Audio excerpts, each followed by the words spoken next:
Boa noite, irmãos. Graça e paz a todos. Estamos aqui mais um domingo, para a honra e glória do nosso Senhor e Salvador Jesus Cristo. Mais uma noite, mais uma vez estarmos aqui como igreja para glorificar, para louvar o santo nome do nosso Deus, do nosso Senhor e Salvador. E é um motivo de grande honra, de grande alegria estarmos aqui todos com saúde, mais uma semana vencida, iniciando essa semana com a orientação do Espírito Santo, o primeiro dia da semana. Nós já vamos buscá-lo em sua palavra, através dos louvores, através da oração. Então vamos ficar de pé para nós orarmos e a partir desse momento o Espírito Santo abrir o nosso entendimento, abrir o nosso coração para que nós possamos entender a sua voz. Amém? Vamos orar? Senhor Deus, Pai amado, obrigado, Senhor, por mais esse momento, por mais essa oportunidade de estarmos aqui reunidos em Tua presença, para falar sobre o Teu nome, para falar sobre os Seus feitos, que a partir desse momento, Senhor, tudo que for dito aqui, tudo que for louvado, seja para engrandecer o Seu nome, que não haja em nenhum de nós ego, que não haja em nenhum de nós exaltação própria, Senhor, mas que o Teu nome venha a ser glorificado e exaltado essa noite. Nós te pedimos através do Teu Espírito que o Senhor abra o nosso coração para que nós possamos entender com profundidade a Tua palavra que vai ser ministrada. Que o Senhor possa nos instruir na Tua palavra e que nós possamos aprender e aplicar em nossas vidas para crescermos e ficarmos cada vez mais maduros no Teu Espírito. É isso que nós te pedimos e nós te agradecemos no nome de Cristo Jesus. Amém. Gostaria de convidar o grupo de louvor.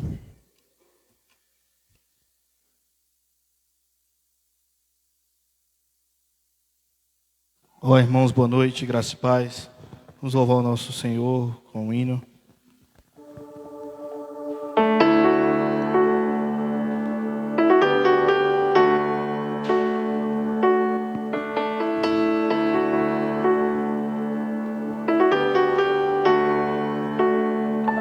Te amo, Deus, Tua graça nunca falha. Todos os dias eu estou em Tuas mãos. Desde quando me levanto até eu me deitar, eu cantarei da bondade de Deus. És fiel em todo tempo, em todo tempo Tu és tão bom. Com todo fôlego que tenho, eu cantarei da bondade de Deus. Tua doce voz que me guia em meio ao fogo, na escuridão, Tua presença me conforta. Sei que és o meu Pai e que amigo és. Eu vivo na bondade de Deus. És fiel em todo tempo, em todo tempo Tu és tão bom. Com todo fôlego que tenho, eu cantarei da bondade de Deus. És fiel em todo tempo, em todo tempo Tu és tão bom. Com todo fôlego que tenho, eu cantarei da bondade de Deus. Agradeço a oportunidade.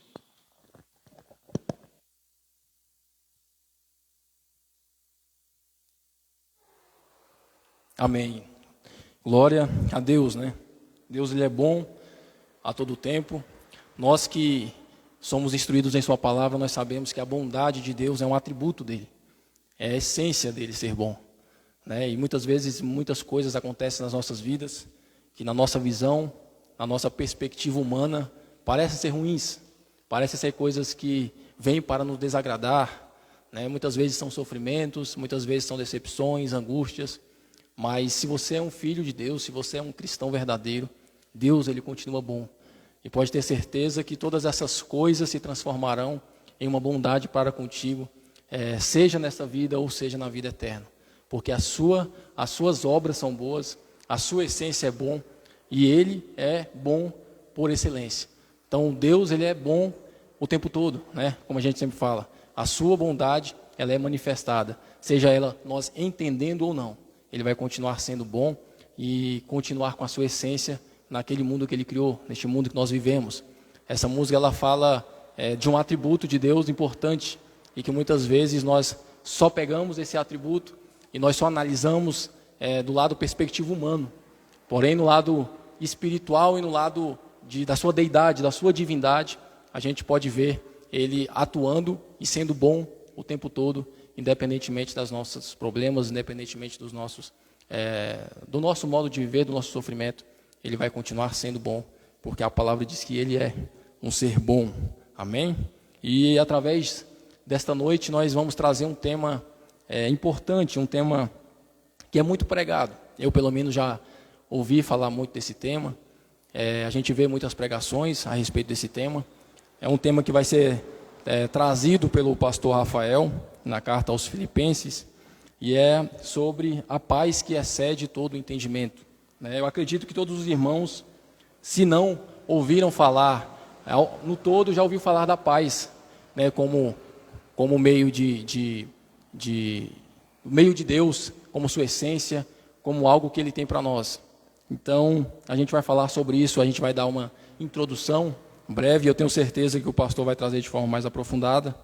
E para nós começarmos, eu gostaria de os irmãos abrissem a Bíblia no Evangelho de Jesus Cristo segundo João. Evangelho de Jesus Cristo segundo João, capítulo 14,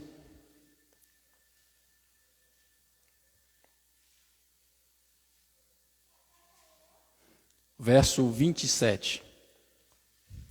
João, capítulo 14, verso 27. Para nós contextualizarmos, o Evangelho de João é um evangelho que fala muito sobre Jesus Cristo, né? Não que os outros não falem, os demais também falam, mas João ele vem trazendo uma perspectiva de cima para baixo, né?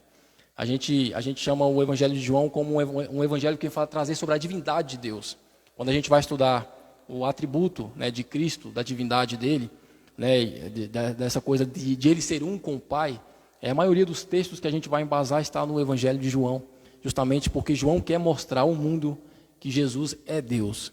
Então, nesse texto, nesse contexto aqui que nós vamos ler no capítulo 14, Jesus está fazendo um grande discurso, logo após ali a ceia, né, naquele contexto de última ceia. Ele está fazendo um grande discurso e ele vai trazer sobre vários pontos importantes. Nós vamos nos ater aqui apenas ao verso 27, para a gente não fugir do tema da noite, né? O verso 27 vai falar sobre a paz. No verso anterior, ele vai falar sobre o Consolador, né? No verso posterior, ele vai falar sobre o amor, né? Que ele vai para o Pai e que ele e o Pai são um. Então, são muitas doutrinas nesse capítulo de forma especial. Porém, a gente vai trazer só o verso 27, porque a gente vai falar sobre paz. Sobre a paz que excede todo esse entendimento, como vai ser expressado aqui, como vai ser dito ali pelo pastor Rafael. Então, no verso 27, capítulo 14, do Evangelho de João, na versão que eu trouxe aqui da King James, diz assim: Eu deixo-vos a paz, a minha paz eu vos dou, não a dou como o mundo a dá. Não se turbe o vosso coração, nem fique com medo. Eu vos deixo, ou eu deixo-vos a paz, a minha paz eu vos dou, não a dou como o mundo a dá. Não se turbe o vosso coração e nem fique com medo. Eu acho interessante que ele já começa dizendo: eu deixo-vos a paz. Jesus começa oferecendo a sua própria paz, né? E aqui a gente já pode fazer uma distinção. A gente já pode ver que existem dois tipos de paz. Essa paz que Jesus disse, eu deixo-vos a paz, não é uma paz que ele vai trazer de forma proporcional. Não, ele está trazendo e deixando uma essência dele. Algo que a gente vai ter somente quando tiver com a essência dele dentro do nosso coração. Perceba que ele fala logo após o verso do Consolador. Se nós voltarmos, no verso anterior, ele vai dizer que ele não vai deixar nenhum daqueles apóstolos, nenhum daqueles discípulos, e nós aqui sozinhos, ele vai deixar um Consolador. E logo após ele vai dizer, eu deixo-vos a paz. A paz aqui não se refere apenas à ausência de conflito. Aqui, a paz não se refere à ausência de guerra. O pastor já trouxe isso em Mateus. A paz aqui não se refere à ausência de problemas. Pelo contrário, a paz aqui é uma paz que excede o entendimento humano, porque pelo entendimento humano seria ausência de problemas, seria ausência de conflitos. Essa paz que Jesus deixa, eu vos deixo a paz, é uma paz interior. É uma paz que você sente ao se reconciliar com Deus através do Espírito Santo. É uma paz de saber que você está no caminho correto, independentemente das circunstâncias que você está passando, dos problemas, independentemente do mundo externo. Você tem paz interior. Isso está alinhado, irmãos, com a mensagem central de Jesus, de trazer paz, do próprio nome dele. A gente vai para o Velho Testamento e a gente encontra no profeta Isaías a profecia sobre ele, que vai dizer que ele é um Deus forte, um conselheiro, príncipe da paz. Ele tem a essência da paz, porque ele é o próprio Deus. Como nós dissemos aqui, João veio trazer a divindade de Cristo. E em todos ali, irmãos, em todos os capítulos, ele quer enfatizar sempre que Jesus, ele era humano, mas que Jesus, ele era Deus também. Que ele tinha a sua divindade de forma corpórea, de forma humana. Porém, ele é Deus.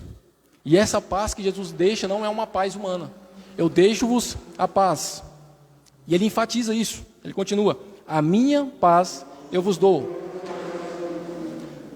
A minha paz eu vos dou. Ele está enfatizando a paz dele, a paz que sai dele, a paz que transcende, do próprio ser de Deus. A paz que Jesus oferece não é como a paz que o mundo vem oferecer. É uma paz divina, uma paz que vai além das circunstâncias, uma paz que só pode ser encontrada num relacionamento com Deus. É uma paz que apenas os apóstolos, apenas os discípulos, apenas eu e você que temos o Espírito Santo consigamos ter. É a paz que excede todo o entendimento, que o pastor vai trazer mais tarde. Uma paz que mesmo um apóstolo numa prisão, ele consegue ter. Uma paz que mesmo um mártir pronto para ser morto, ele consegue ter. Não é ausência de medo, perceba. Não é ausência de medo, não é ausência de angústia. O próprio Cristo sentiu medo. O próprio Cristo sentiu angústia horas antes de ser morto. Perceba, ele pediu, Pai, se possível for, tire de mim esse cálice. Porém não seja feita a minha vontade, sim a tua. A paz que nós temos com Deus não é uma paz com ausência de problemas e ausência de medo. É uma paz de confiança nele. É saber que mesmo que eu morra, mesmo que aconteça algum tipo de problema, mesmo que eu tenha algum tipo de decepção, mesmo que se eu estou passando por algum tipo de dificuldade, algum tipo de angústia, eu sei que eu estou firmado, estou confiando no Cristo, no Deus, que vai me trazer paz, que não vai me deixar desesperar, que não vai me deixar ficar ansioso. A minha paz eu vos dou. E ele vai continuar, ele vai fazer a distinção agora das duas pazes. Não a dou como o mundo a dá. Por quê? Porque o mundo oferece paz. O mundo oferece paz. E muitas vezes a paz que o mundo nos dá parece ser uma paz, só que é uma paz temporal. Não é uma paz completa. É uma paz de momento. E não chega a ser a paz que nós aguardamos em Cristo Jesus. É uma ausência de conflito. É uma ausência de problema. É uma ausência de doença. É uma ausência de circunstâncias que nos fazem ter angústia. Essa é a paz que o mundo nos oferece. Porém, no mundo, nós teremos aflições. E nós, tendo aflições, teremos a paz de Cristo. Porque não tem de bom ânimo, porque eu venci o mundo. Ele vai dizer mais à frente. No mundo tereis aflições. Tem de bom ânimo, eu venci o mundo. A paz que o mundo oferece, irmãos, é uma paz que, por mais que parece ser boa, e muitas vezes não é uma paz que dura para sempre. Mais cedo ou mais tarde, se nós estivermos focados nesta paz, nós seremos abalados. Nós teremos as nossas estruturas abaladas. Nós ficaremos chateados, angustiados, porque é uma paz que não dura. É uma paz que mais cedo ou mais tarde vai se acabar. Porém, a paz que Jesus nos dá é uma paz que é interna, interior. Uma paz que é o Espírito Santo nos trazendo todos os dias força para ficarmos em pé diante das dificuldades. E a gente viu que tem 2 tipos de paz no mundo. Somente a de Cristo é a verdadeira. Essa paz que o mundo oferece é uma paz falsa. Por quê? Porque não é uma paz que dura para sempre. Não é uma paz que vai nos fazer ficar fundamentados e tranquilizados até a morte. Mais cedo ou mais tarde nós seremos confrontados com algum tipo de problema, com algum tipo de tribulação, com algum tipo de dificuldade, e essa paz vai embora. Mas a paz que Jesus dá, ela transcende isso. Ela vai muito além disso. Ela não depende daquilo que nós podemos fazer, daquilo que nós podemos ver. É uma paz que está dentro da circunstância do sofrimento, independentemente do problema que você esteja passando. Se você tem Cristo, você continua sofrendo. Porém, você sofre fundamentado e sabendo que tem um Deus, que tem um Espírito, que tem um Jesus cuidando da sua vida. Essa é a diferença. A paz que o mundo dá, mais cedo ou mais tarde, ela vai acabar. Ela vai se transformar em medo, em angústia, porque vai depender sempre, não do seu espírito com o Espírito de Deus, mas sim do seu eu com as pessoas externas, com as pessoas do mundo, com as circunstâncias do mundo. E nós sabemos, nós temos falado aqui, culto após culto, estudo após estudo, que nós não temos controle sobre a nossa vida. Que nós não conseguimos. A Bíblia diz que nós não podemos fazer planos para o amanhã, no sentido de ter confiança naquilo que você não tem controle, porque nós não sabemos como será o dia de amanhã.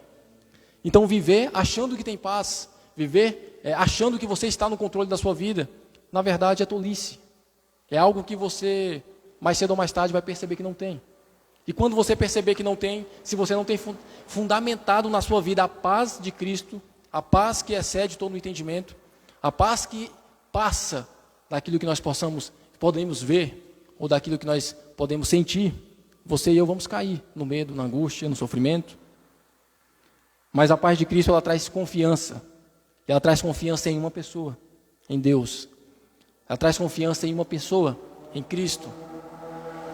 Ela vai trazer confiança no sacrifício de Jesus, na morte expiatória, na justificação, na sua santificação, em você saber que tudo aquilo que você está passando, tudo aquilo que você está passando, não está ligado à paz mundana, mas está ligado à paz que você tem em espírito com o próprio Deus. Ele vai continuar dizendo: não se turbe o vosso coração e nem tenha medo. Não se turbe o seu coração e nem tenha medo. E aqui Jesus encoraja os seus discípulos a não ficarem perturbados, né? Jesus aqui, ele encoraja os seus discípulos a não terem medo. Por quê? Porque o medo, ou o coração angustiado, é a ausência de uma paz que você tem com Cristo. Em algumas versões, essa palavra não tenha medo, ou não se turbe o seu coração, poderia ser interpretada, ou poderia ser transformada em ansiedade. Aqui Jesus está trazendo a questão de você estar preocupado demais, ou com medo do que pode acontecer.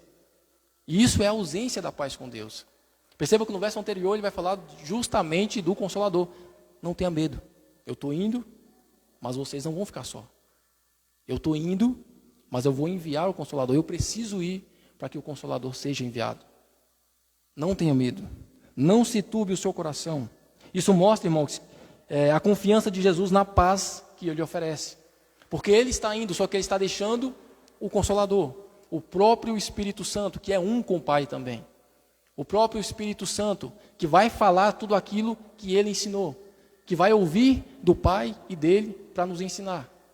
Ou seja, Ele está deixando o Espírito Santo conosco para termos a paz que excede todo o entendimento, para que nós não tenhamos medo, para que nós não deixemos o nosso coração ansioso, não se turbe o vosso coração.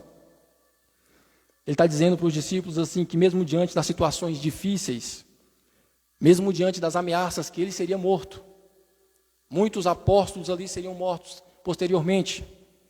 Eles não devem permitir que o medo, que a ansiedade, que o coração deles ficassem amedrontados. Eles precisariam confiar na paz que Ele está dando. Eu vos dou a minha paz. A minha paz eu vos dou. Confia em Cristo Jesus. E quais são as implicações desse verso para nós? Primeiro, nós temos que ter dependência total de Cristo. Esse verso vai nos mostrar a importância de depender. A minha paz eu vos dou. Precisamos ter a paz de Cristo. Nós precisamos estar conectados com essa paz, ligados com essa paz.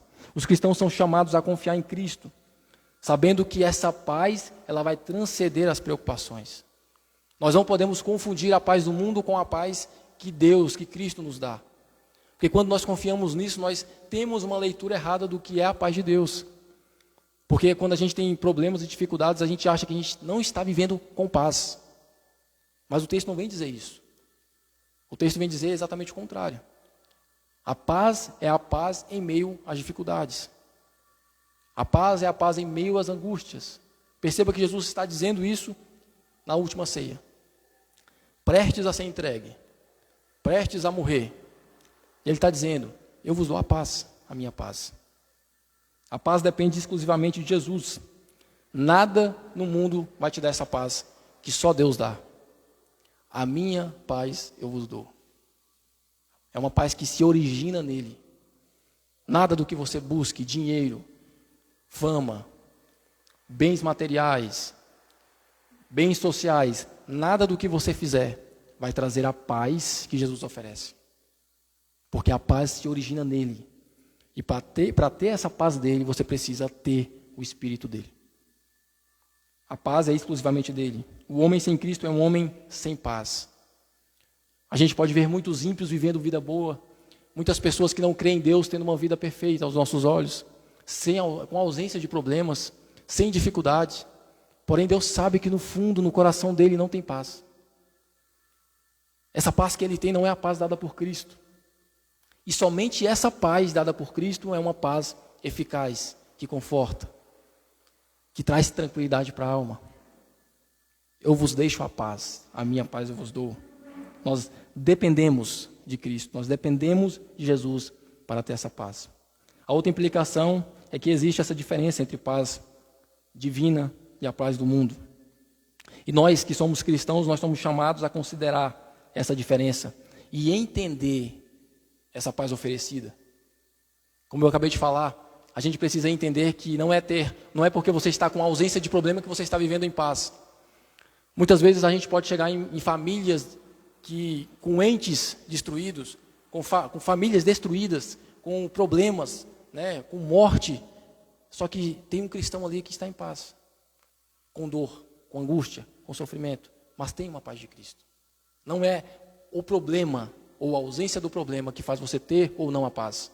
Vamos separar, distinguir esses dois tipos de paz. A paz que o mundo oferece, e que não é a verdadeira, que pode trazer tranquilidade por um certo período de tempo, e a paz que Jesus oferece, que é a paz verdadeira, interior, que nós teremos mesmo com os problemas da vida. Há uma paz mundana que muitas vezes temos, e ela é temporal. Nós devemos buscar não essa que é temporal, porque nós não nascemos para ser temporal. Nós nascemos para ter vida e vida em abundância. Nós nascemos para ter vida e vida eterna. Foi para isso que Deus nos chamou. Foi para isso que Deus nos elegeu. Para nós vivermos os atributos, para nós vivermos os ofícios, para nós vivermos tudo aquilo que nos é permitido aqui nesse mundo de eternidade. E a paz é uma delas. E outra implicação, para a gente finalizar, nós precisamos entender a libertação do medo e da ansiedade como causa ou como consequência de não ter uma paz fundamentada em Cristo. Jesus encorajou seus discípulos aí, ou seus seguidores, né, a não deixá-los dominar pelo medo ou pela ansiedade. No mesmo verso que ele diz, a minha paz eu vos dou. No mesmo verso que ele diz, eu vos deixo a minha paz. Não se atemorize. Isso aqui está conectado, irmãos. Isso aqui dentro do contexto é a mesma coisa de dizer, Eu estou deixando a minha paz a você. A minha paz, que é a paz que sai de Deus, é a paz divina, está ficando com você. E por causa disso, não se deixe amedrontar com o mundo, porque você tem uma paz. Ele vai dizer, a paz que ele oferece é um antídoto para o medo. A paz que ele oferece é um antídoto para a ansiedade. A paz que ele oferece é um antídoto para aqueles problemas que nós antecipamos por falta de uma confiança em Cristo Jesus. Com a paz de Cristo nós podemos vencer esse medo, nós podemos vencer a ansiedade, nós podemos vencer os problemas, estando nos problemas, confiando nele. Então, para nós finalizarmos, eu deixo-vos a paz, a minha paz eu vos dou, e eu não a dou como o mundo a dá. Não se turbe o vosso coração e nem fique com medo. Então que Jesus ele possa abrir a nossa mente e o nosso coração para nos mostrar, para nós olharmos para a paz de Cristo como algo que tem que ser apalpado, tem que ser segurado, como uma confiança que você precisa ter. É algo que é oferecido por Cristo Jesus para que você tenha no meio das dificuldades, no meio do medo, no meio da ansiedade, que você segure essa paz, que você entenda que essa paz ela está à disposição através de Cristo Jesus, porque Ele dá essa paz. E nós precisamos entender dessa forma. Amém? Jesus abra o nosso entendimento, o nosso coração. Eu agradeço a oportunidade. Gostaria de convidar o grupo de louvor. E logo após, chamar aqui o nosso irmão Franklin para estar orando pelo preletor.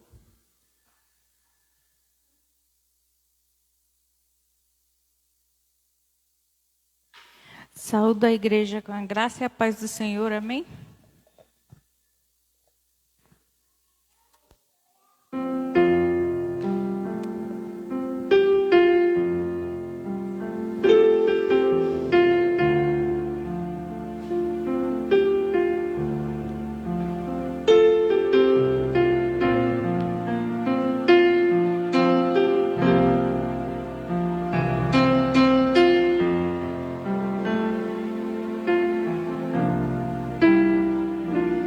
Quão grande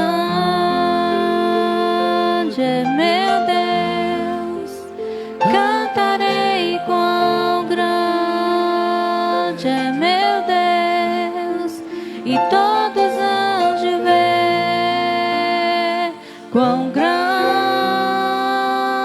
é meu Deus.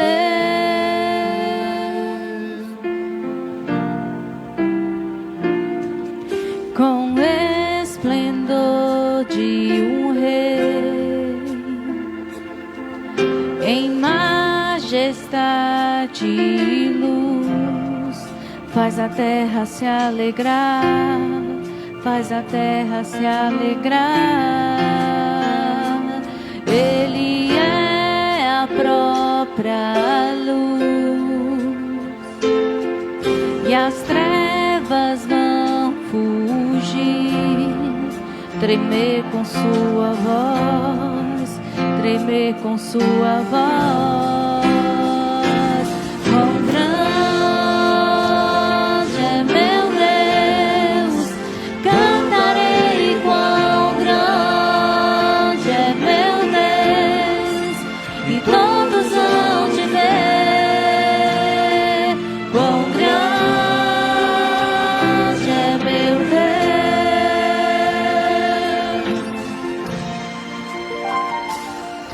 Por gerações Ele é, e o tempo está em suas mãos, o começo e o fim, o começo e o fim. Três se formam em um só, Filho, Espírito e Pai, Cordeiro e Leão, Cordeiro e Leão. Quão grande é meu Deus, cantarei quão grande é meu Deus, e todos hão de ver quão grande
todos vão te ver.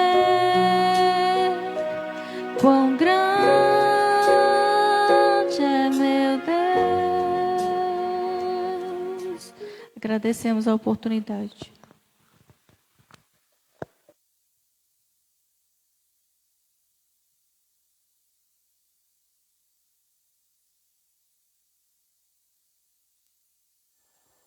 Graças e paz, igreja.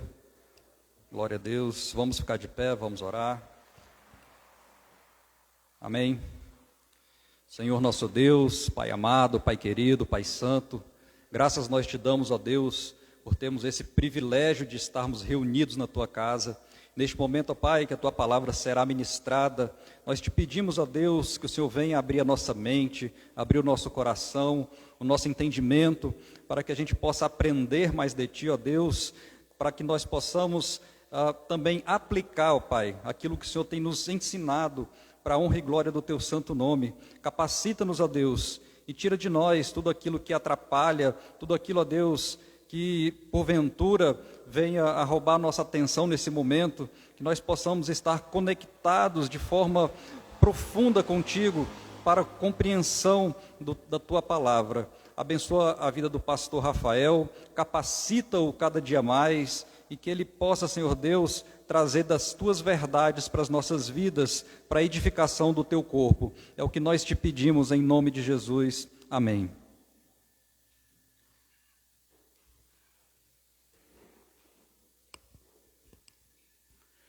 Amém, irmãos. Boa noite.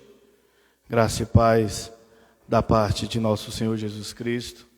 Estamos mais uma vez, mais domingo, para a glória do nosso Deus, juntos cultuando ao nosso Senhor Jesus Cristo, como igreja, e hoje estamos já no início do mês de outubro. Deus é bom o tempo todo e tem nos proporcionado a oportunidade de louvá-lo e engrandecê-lo dia após dia com a nossa vida, com o nosso fôlego, com o nosso testemunho para a glória do nome dele. E desde já eu sou grato a Deus pela oportunidade de mais uma vez estar trazendo aqui com muito temor e responsabilidade a palavra do nosso Deus, que Ele nos expõe através das Escrituras, e o qual nós temos a oportunidade de crescer dia após dia no conhecimento dEle, que é perfeito e digno de toda honra e toda glória. Amém? Então, sem demora, vamos aí abrir as nossas Bíblias na carta do apóstolo Paulo aos Filipenses, no capítulo 4, e hoje leremos dos versículos 2 ao 9. Carta do apóstolo Paulo aos Filipenses, capítulo 4, versos 2 ao 9. Como já é sabido dos irmãos, já estamos aí finalizando, indo para os finalmente aí da carta do apóstolo Paulo aos Filipenses. Cada pastor tem a oportunidade, o privilégio de estar trazendo um livro, uma carta. Aprove a Deus ser carta, mas a cada um tem trago para estudarmos de maneira expositiva. Eu fiquei com a responsabilidade da carta aos Filipenses nesse primeiro momento, e já estamos indo para o final. O pastor Marconel também, ali na carta aos Efésios, também já está indo para o final. O pastor Júnior está lá na carta de Romanos, do apóstolo Paulo aos Romanos. Essa sim vai demorar um pouco mais, mas graças a Deus nós temos a oportunidade de estar crescendo com essas cartas do apóstolo Paulo. Amém? A versão que eu utilizo é a versão King James 1611, é a versão mais tradicional. Independente da versão que você tiver na sua casa aí, ou que está acompanhando conosco aqui, vai conseguir acompanhar tranquilamente. Amém? Diz assim, versículo 2. Rogo a Evódia e rogo a Síntique que sejam da mesma mente no Senhor. E admoesto-te também a ti, meu verdadeiro companheiro, que ajude essas mulheres que trabalharam comigo no Evangelho, e também com Clemente e com os outros cooperadores, cujos nomes estão no livro da vida. Regozijai-vos sempre no Senhor. E outra vez digo, regozijai-vos. Seja a vossa moderação notória a todos os homens. O Senhor está próximo. Por nada estejais ansiosos, mas em tudo, pela oração e súplica, com ações de graças, sejam as vossas petições conhecidas diante de Deus. E a paz de Deus, que excede todo o entendimento, guardará os vossos corações e as vossas mentes através de Cristo Jesus. Quanto ao mais, irmãos, tudo que é verdadeiro, tudo que é honesto, tudo que é justo, tudo que é puro, tudo que é amável, tudo que é de boa fama, se há alguma virtude e se há algum louvor, nisto pensai. Estas coisas que aprendestes e recebestes e ouvistes e vistes em mim, isso fazei, e o Deus de paz será convosco. Amém, irmãos? Glória a Deus por essa mensagem maravilhosa do apóstolo Paulo. Como eu disse, estamos indo aqui para as orientações finais da carta. E vimos tantas coisas já, irmãos, até aqui, na verdade. Desde o início da carta, a explicação, o apóstolo estando em prisão, a carta sendo endereçada a um povo que está fora do contexto judaico, a um povo que é uma colônia romana, a um povo que vivia no jugo das adorações aos outros deuses. Uma igreja que foi plantada pelo apóstolo Paulo e outros colaboradores, como Timóteo e outros, né? Uma carta que foi escrita posterior a essa plantação, como um agradecimento, como uma alegria, por uma igreja verdadeira, uma igreja colaboradora, uma igreja que ofertava, uma igreja que colaborava com os demais irmãos que estavam, né, sendo dispersados de Jerusalém. Uma igreja comum, verdadeira em Cristo Jesus. Porém, como outras igrejas com problemas. Nós sabemos que Epafrodito foi o mensageiro ao qual levou a carta da igreja de da igreja de Filipos, a Paulo na prisão. Sabemos que essa prisão de Paulo é como se fosse uma prisão domiciliar, ao qual ele, por mais que soubesse que a vida dele estava nas mãos de Deus e cria nisso perfeitamente, ele tinha plena convicção que sairia dali, porque era necessário ainda para a promulgação e implantação do Evangelho a sua vida. Como ele diz, né, no seu primeiro capítulo, versículo 21, ele diz, né, que para mim o viver é Cristo e o morrer é lucro. Ele sabia que a vida dele, o propósito da vida dele era sempre e foi sempre pregar a Cristo. E sabia que tudo que estava acontecendo com ele naquele contexto era para a propagação do Evangelho. Mesmo ele estando livre, ele pregava, e ele estando preso, estava alcançando pessoas naquela condição. Vimos que Epafrodito levou a carta explicando que a igreja de Filipos ela estava sofrendo pressões externas e internas. E tinha divisões ali. Pressões teológicas, heréticas, vindas de falsas pessoas que se diziam cristãos, mas eram chamados de judaizantes. Por quê? Porque não queriam abandonar a doutrina judaica. Eram provavelmente judeus que se disseram convertidos, mas não queriam abandonar essa tradição. E muito provavelmente essa pressão vinha externa, porque a grande maioria da igreja de Filipos comparecia nessa igreja, a grande maioria gentílica, por ser uma colônia romana. Mas também vimos que não era só essa heresia que estava ali. Também tinha a heresia dos libertinos, do liberalismo teológico. Vimos isso principalmente no estudo passado. aonde as pessoas disseram que a graça de Cristo os deram uma liberdade e, ao invés de crerem na liberdade em Cristo, viviam por libertinagem. E sabemos que essas duas heresias estavam sendo um problema, porque estavam confrontando a verdadeira explicação do Evangelho que Paulo tinha trago. E Paulo, quando ele explica isso, ele defende o que ele fez e defende o seu apostolado e diz: sejam meus imitadores. Lembre-se que não só eu, como outros que estão aí, vivem no Evangelho ao qual eu entreguei a vocês. Não deixam se enganar, e ele ainda cita cães, falsos obreiros. Nós vimos tudo isso, né?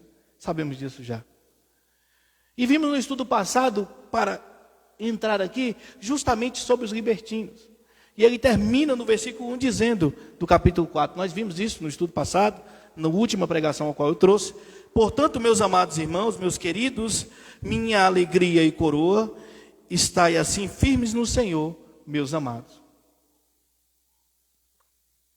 Com isso ele deu um ponto final e explicou que tudo aquilo que estava sendo tentando infringir, ou tentando deturpar, ou tentando apagar o verdadeiro evangelho, tudo que era colocado como evangelho, mas era um falso, quer seja pelos judaizantes, quer seja pelos libertinos, era mentira. Eles tinham que estar firmes no Senhor.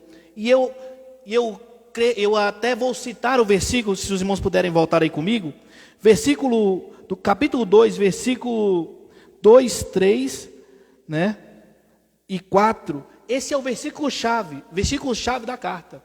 Ele diz assim: completai a minha alegria, para que sejais semelhante em pensamento, tendo o mesmo amor, sendo de acordo de uma mente, que nada seja feito por contenda ou por vanglória, mas com humildade na mente. Cada um considere os outros melhores do que a si mesmo. Versículo 4. Não atente cada um para as próprias coisas, mas cada qual tenha para as coisas dos outros. Versículo 5. Que haja em vós a mesma mente que houve também em Cristo Jesus. Essa foi o ponto-chave da carta. Por quê? Porque ele sabia que as pessoas estavam tendo dardos, né? Estavam sendo atacadas, principalmente na teologia, na mente, no pensamento. E isso estava trazendo dissensões, discórdias, confusões. As pessoas estavam começando a se questionar, titubear. E aí? Paulo explicou, mas o irmão fala isso. Paulo explicou, mas o outro vive assim. E Paulo diz: olha, sejam na mesma mente, sejam no mesmo pensamento, sejam no mesmo amor. Pensem como Cristo. E ele, depois, nesse mesmo capítulo, ele mostra como é pensar, né, em Cristo Jesus. Por que eu estou dando essa introdução? Porque agora ele vai entrar na dissensão que estava tendo na igreja. Duas irmãs estavam, aqui elas são colocadas em foco, e provavelmente duas irmãs muito importantes na igreja, duas irmãs que cooperavam com Paulo ali na propagação do evangelho. Perceba, é interessante isso, né? Nós vamos entrar isso mais a fundo, mas elas estavam com dissensões, estava tendo ali algum conflito. E ele começa o versículo 2 dizendo: rogo a Evódia e rogo a Sintique que sejam da mesma mente no Senhor. Perceba, nós lemos o capítulo 2 agora há pouco, porque ele já diz isso: olha, seja na mesma mente, no mesmo amor, no mesmo espírito, com o mesmo foco. Por quê? Porque senão, irmãos, não vai para frente. Se vocês viverem distintos, dispersos, eu vou tomar a liberdade de voltar lá em Mateus capítulo, se eu não me engano, capítulo 12, ao qual nós vimos, 11 ou 12, ao qual nós vimos Cristo explicando e mostrando ali a sua soberania. Ele diz, quando ele foi interpelado dizendo que expulsava demônios pelo espírito de Beelzebu, ele diz: como um reino subdividido pode existir? Não existe. Um reino dividido não subsiste, é isso que ele diz. Um reino dividido não subsiste. Eu trago isso para cá. Paulo, com o pensamento de divisão, ele fala: olha, não existe um reino dividido. Se vocês trabalham em prol de Cristo, o pensamento de vocês tem que estar em Cristo. Vocês têm que pensar como Cristo. Perceba, rogo a Evódia, rogo a Sintique, que sejam da mesma mente que o Senhor. pastor, o que está acontecendo aqui com Evódia e o que está acontecendo com Sintique? Não nos é dado. Interessante isso. Aqui a carta, Paulo não expressa o motivo pelo qual estas duas irmãs estão com o pensamento dividido.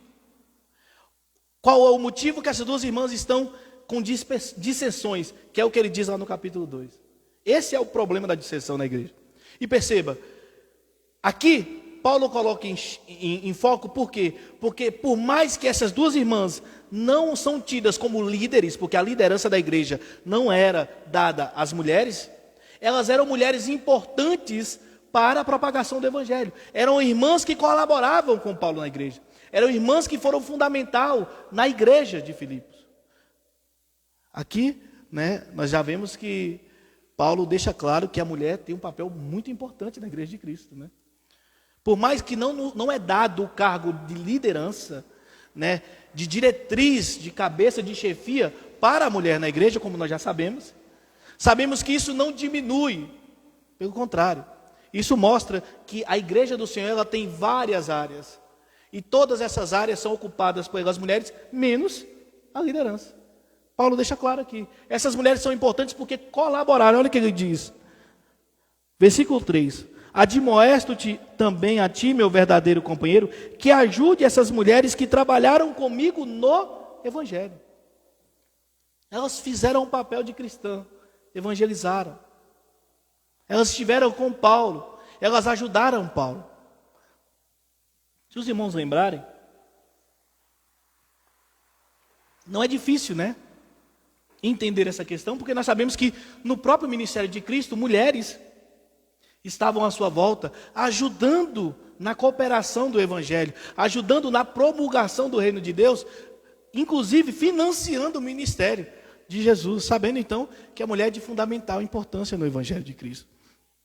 Por que eu estou trazendo isso aqui? Porque, querendo ou não, no nosso contexto, existem dois radicais, Existe o radical que diz que a igreja do Senhor é tudo permitida, onde se tem em cargos de liderança a mulher, ao qual nós sabemos, através da palavra de Deus, Timóteo, nós já estudamos, Tito, que a este cargo é dado ao homem preparado, preparado e testado para estar o cargo de liderança. Mas em outro lado, muitas pessoas são radicais ao ponto que não deixa a mulher também colaborar com a igreja de Cristo, e este não é o ponto. Nós sabemos que somente na liderança, somente na chefia, na cabeça, não está dado, ordenado a mulher estar. Porém, a mulher, ela faz parte do ministério, ela faz parte da igreja, ela faz parte do corpo, ela evangeliza, ela prega para as irmãs, no contexto, irmãos, tem todo um contexto ao qual a mulher faz parte. Aqui é claro, Paulo coloca essas duas mulheres como evidência e fala, olha, vocês duas têm que voltar com o pensamento no Senhor, porque por mais que elas não são líderes ali, elas são exemplo, perceba, elas estão trazendo divisão, ao passo que as pessoas estão enxergando e estão começando a titubear. Pensem no Senhor, que as vossas mentes estejam fixadas no Senhor. Por que eu estou falando da liderança? Porque o versículo 3 traz justamente isso. Olha o que Paulo diz, versículo 3: admoesto-te também a ti, meu verdadeiro companheiro, que ajude essas mulheres que trabalharam comigo no evangelho. Interessante isso, irmãos? Engraçado que nós não sabemos quem é esse verdadeiro companheiro. Mas quando a gente vai para o grego, essa palavra companheiro, eu não sei falar no grego aqui exato, mas a tradução companheiro pode ser, perceba, pode ser um nome pessoal. Eu esqueci o nome, algo parecido com psíquico, mas não é esse termo, que pode ser o nome pessoal. Talvez ele esteja falando, admoesto-te a ti também, meu verdadeiro psíquico, pode ser esse, ou pode ser o significado de companheiro. Ao passo de, o que eu quero dizer com isso? Que quando ele fala verdadeiro companheiro, muito provavelmente aqui, que é de comum acordo entre todos que estudam essa passagem, que ele está se referindo ao pastor, que é aquele ao qual gerencia as discussões da igreja, aquele ao qual gerencia as dissensões, as contendas, os conflitos, principalmente as heresias, aquele ao qual tem a responsabilidade de confrontar o erro, confrontar a heresia, confrontar as dissensões, unir, apaziguar, né? Este é o ministério do pastor. E ele diz, olha, eu admoesto-te também a ti. Perceba, irmãs, irmã Evode e irmã Cíntia, eu rogo-vos. Interessante que ele usa rogo as duas, né? Se você vê e fala rogo Evódia, rogo Cíntia, para não dar preferência a uma à outra. Ele fala rogo com as duas, olha, eu rogo a você e rogo a você. Vai que ele roga só a uma e a outra fala, tá vendo? É você que está errado. Ele está rogando só a você, mas não. Ele rogo a Evódia e rogo a Cíntia, que as duas pensem no pensamento no Senhor. Vocês estão errados, vocês estão com dissensão. Não é isso que tem que viver. Olha, um reino dividido não subsiste. Se vocês trabalham em prol do crescimento do Evangelho, tem que trabalhar em comunhão, em amor, no mesmo espírito. Aí ele vai e se volta para o líder da igreja. Eu estou rogando para as irmãs, mas você também é responsável. Eu te admoesto. Perceba, o rogo aqui, ele tem um peso maior do que admoestar. Porque o erro está nas irmãs da dissensão. Porém, ele não exime o líder do erro.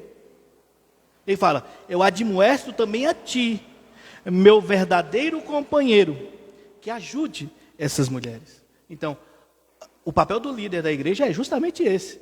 É analisar o que está acontecendo na igreja. É pastorear, né? Nós vimos que o contexto do pastor, ele tem vários requisitos. Ele tem um horário, a hora que o pastor tem que pastorear, tem a hora que o pastor tem que ser o presbítero, tem a hora que o pastor tem que ser o ancião. Nós vimos tudo isso, né? Tem a hora que ele tem que ser o bispo. O pastor tudo isso é o cargo de pastoreio. Nós já estudamos isso aqui. Porém, ele fala, olha, você tem que ajudar essas mulheres. Por quê? Porque essas mulheres trabalharam comigo no Evangelho. Também com Clemente e com os outros cooperadores, cujos nomes estão no livro da vida. Olha que interessante isso, irmão. Paulo, ele tem certeza que está falando com pessoas. Paulo tem certeza que está falando com pessoas que creram no Evangelho. Ele tem certeza que está falando com cristãos. Ele tem certeza que está falando com pessoas convertidas, pessoas convencidas pelo Espírito. Pessoas que se regeneraram, pessoas que se convenceram do pecado, que entenderam a necessidade de um Salvador. Por quê? Porque ele se remete a essas mulheres, ao líder da igreja, a Clemente e aos outros cooperadores, como cujos nomes estão escritos no livro da vida. Interessante que esse livro da vida ele é pouco citado, né? A grande maioria em Apocalipse. Mas nós sabemos que esse livro da vida é aquele livro pelo qual está escrito pela mão do próprio Deus o nome das pessoas que são salvos e que receberam a justificação de Jesus Cristo. Receberam, recebem e receberão até a hora do nosso Senhor Jesus Cristo, né? Então, quando ele diz isso, ele fala, olha, eu rogo a vocês. Está acontecendo um problema aí. Se voltem, se reconciliem. Pensem com o mesmo pensamento de Cristo. Aqui o problema que está acontecendo com essas mulheres, a motivação desse problema não nos é dado. Pode ser teológico? Pode. Mas também pode ser vanglória, o capítulo 2 diz, né? O capítulo 2 não diz que nada seja feito por contenda ou vanglória, versículo 3? Pode ser contenda e vanglória? Pode. Talvez por elas serem tidas como pilares ali, daquela igreja, no sentido de as pessoas seguirem os passos, verem a piedade, elas se sentiram tão vangloriosas que subiu a cabeça. Pode ter sido? Pode, mas isso aqui é só inferir, nós não temos isso na Bíblia. Então, vamos nos calar aqui. Nós não sabemos o que houve, mas sabemos que elas estão divididas em pensamentos. E a igreja do Senhor não pode viver dessa forma. Paulo deixa claro. Eu estou enviando essa carta justamente por isso. Porque tem heresias entrando, tem discórdias, tem contendas e tem vanglória aí dentro. A igreja do Senhor não pode viver dessa forma. Eu rogo a vocês que pensem como Cristo. Eu rogo ao líder da igreja, eu rogo ao meu verdadeiro companheiro, que ajude essas mulheres, que trabalharam comigo. Perceba, elas já vinham no pensamento do Evangelho. Elas já estavam trabalhando para a igreja de Cristo. Elas já estavam trabalhando em prol do evangelho. Porém, essas mulheres, em um certo momento, decidiram romper no pensamento. Mas Paulo tinha certeza que essas mulheres eram salvas. Paulo tinha certeza que essas mulheres eram regeneradas, foram resgatadas por Cristo Jesus. E por isso pede para que elas voltem o pensamento ao Senhor e pede para que o líder ajude essas mulheres. Amém? Nós vamos entrar isso nas aplicações finais. Vamos seguir. E aí no versículo 4 ele começa. Começa com a aplicação do tema desta noite. O tema que fala da paz que excede todo entendimento. E no versículo 4 ele já entra dizendo: regozijai-vos sempre no Senhor. E outra vez digo, regozijai-vos. Perceba, irmãos, Paulo aqui começa a abordar a paz em perspectivas circunstanciais, aonde você vai analisar a paz na perspectiva do ambiente e das circunstâncias. E ele já começa dizendo, perceba, ele acabou de falar de um problema, não é? Ele acabou de falar de uma divisão que estava tendo na igreja. Ele acabou de falar de heresias. Ele acabou de falar de contendas. E ele diz, olha, vocês têm que voltar o pensamento. Vocês têm que me seguir como exemplo e seguir todos aqueles que vêm fazendo o que o Evangelho ensina. Vocês têm que voltar o pensamento no Senhor. Eu rogo a vocês. Eu rogo aos líderes que ajudem. Vocês têm que se alegrar no Senhor. A regozijação de vocês, a alegria, o seu estado tem que ser de alegria em Cristo Jesus. Regozijai-vos no Senhor. Regozijem-se no Senhor. O que está acontecendo aqui? Muito provavelmente ele está falando contra este problema e contra as heresias. Porque nós vimos que uma das heresias trazia a responsabilidade da salvação sendo dada ao homem tendo que guardar sábado, guardar datas, guardar alimentos. O outro lado já dizia que não, que a graça era liberdade e viver uma libertinagem. E Paulo diz, pelo contrário, está errado. Nós temos que viver, perceba, alegrando-se no Senhor, mas na verdade do Evangelho. Ele vai dizer lá na frente que nós temos que viver, versículo 5, que seja a vossa moderação notória. Então perceba, ele está aqui agora atacando a raiz. Justamente ele está falando, olha, a sua alegria é no Senhor. Regozijem-se no Senhor. Alegrem-se no Senhor. Não é pelo poder da obra e nem por liberdade mística ou libertinagem. É notória na moderação, na equidade, na verdade do Evangelho, que nós nos alegramos no Senhor. Perceba, irmãos, Paulo aqui não está dizendo que ou é 8 ou é 80. Paulo está dizendo que a verdade é uma só.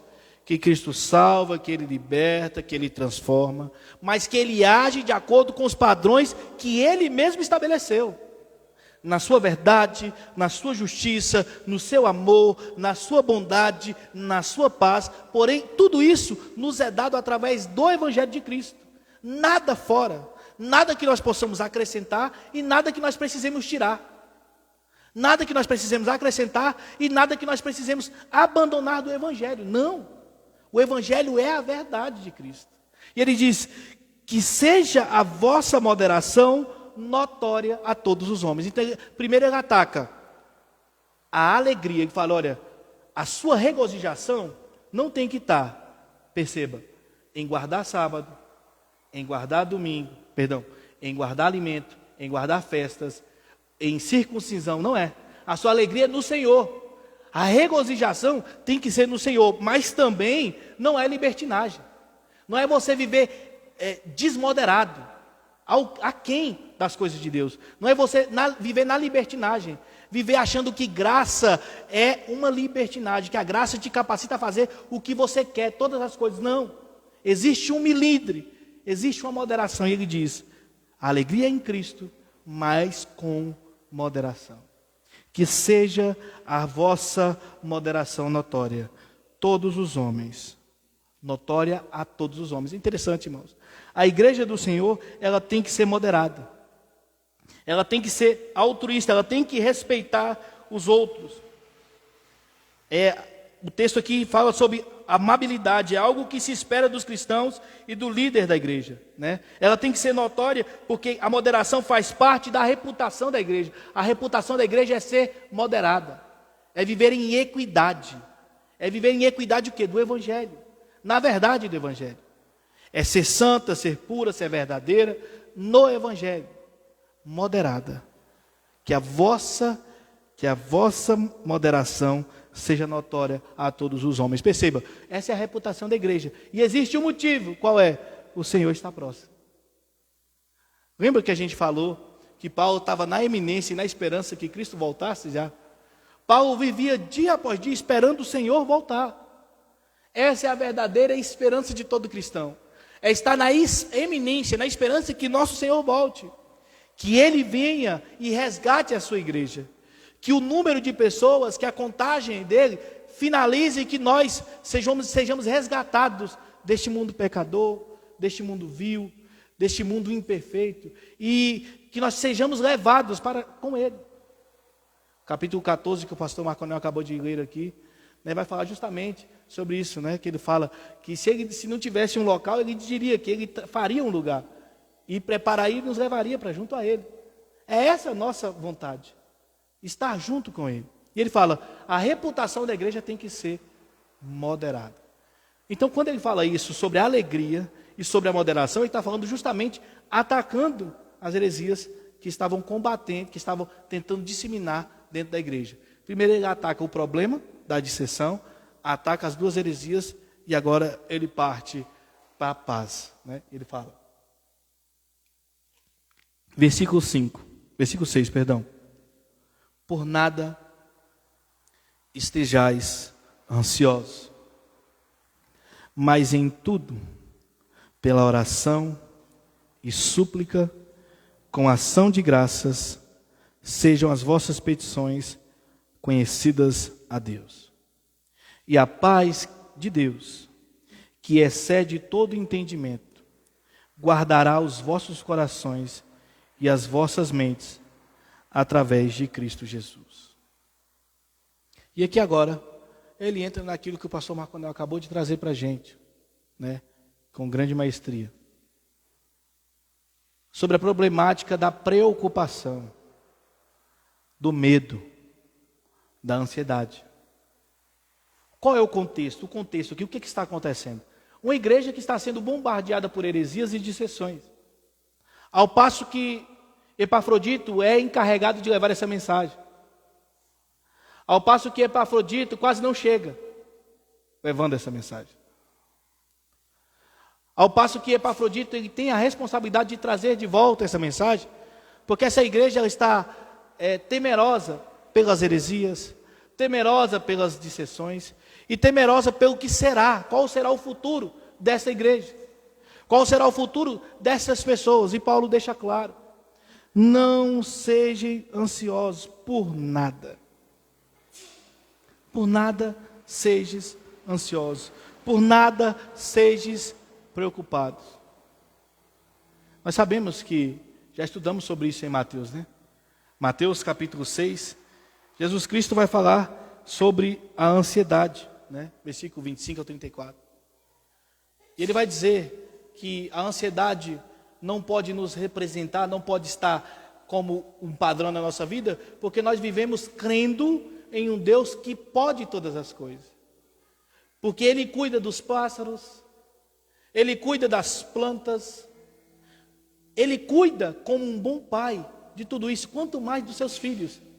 Será que Ele não cuidaria? Não é isso que Ele diz? Se um filho pede ao pai pedra, ele porventura dará pedra? É o que Ele pergunta? Se um filho pede ao pai pão, porventura Ele dará pedra? É isso que Ele diz. Quanto mais os meus filhos, quanto mais o Pai que está no céu. É isso que ele diz. E aqui Paulo vai na mesma problemática. Ele diz, olha, essa ansiedade, essa preocupação com o futuro, este medo tem uma raiz, e essa raiz é a ausência de confiança, a ausência de intimidade, de oração, de petição, de súplica. Perceba, nós temos que ter um milindre, nesse tema. O milindre por quê? Porque nós sabemos que hoje a doença do século é a ansiedade. A doença do século é a ansiedade. E nós sabemos que tudo que acontece no mundo está sobre a supervisão, o aval, a permissão de Deus. Sabemos que a medicina evoluiu muito. Sabemos que hoje existem médicos especialistas nessa área. Aqui nós não estamos demonizando a ansiedade. Nós não estamos dizendo que a ansiedade é tudo do demônio, é tudo do mal, é tudo do coração do homem, não. Mas nós estamos dizendo aqui que uma grande parte, se eu quero dizer, uma grande maioria da parte da ansiedade é falta de foco e falta de acreditar, de confiar na paz de Deus, na perfeição de Deus, no Deus de paz, no príncipe da paz, naquele que viria e nos reconciliaria com Ele. A grande maioria da ansiedade hoje é falta de confiança, é falta de oração, é falta de intimidade, é falta de petição. Claro, nós temos que analisar as raízes. Tem pessoas que têm que sim se tratar, tomar remédio. Este não é um caso, nós não estamos falando isso aqui. Mas eu estou falando que muitas pessoas dessas pelas quais se tratam, se fosse procurar a raiz, veria que é falta, ausência de confiança mesmo. Ausência de oração, ausência de petição, ausência de súplica, ausência de confiança naquele pelo qual veio trazer a paz, que excede todo o entendimento. Que não é a paz do mundo, que o pastor trouxe aqui. Vamos ler o resto, Ele diz: por nada sede ansiosos, mas em tudo pela oração, súplica, com ações de graça, sejam as vossas petições conhecidas diante de Deus. E a paz de Deus, que excede todo o entendimento, guardará os vossos corações e as vossas mentes através de Cristo Jesus. Ele está dizendo, olha, vocês têm a chave pela qual viver em paz, que é orar, suplicar, pedir, crendo verdadeiramente. Ele fala do tema, Ele fala oração, que é a atitude de adoração, súplica, que é você falar as suas necessidades, petições, que são as preocupações específicas, e ele ainda fala, se vocês, em tudo, pela oração, súplica, com ação de graça, ele vai dizer, se vocês pedirem, se vocês orarem, se vocês conversarem, se vocês buscarem intimidade, se vocês suplicarem, mostrarem as suas necessidades, crendo, dando graças a Deus, entendendo que tudo é pela graça de Deus, entendendo que toda a situação está nos planos de Deus, entendendo que tudo o que acontece em nossas vidas é pela glória de Deus, é pela permissão de Deus, para um propósito de Deus, para um plano perfeito de Deus, dando graças a Deus, vocês vão entender, vocês vão descansar. Ele diz, olha, sejam as vossas petições conhecidas a Deus, a paz de Deus, que excede todo entendimento, guardará os vossos corações e as vossas mentes. Então, se você tem preocupações, se você tem angústia, se você tem súplica, e se você é cristão, o primeiro passo é orar, clamar, pedir, colocar aos pés de Jesus, aos pés de Deus. Porque, irmãos, o nosso foco, a nossa perspectiva é em Cristo Jesus, não é no mundo. Como o pastor Marconel trouxe aqui.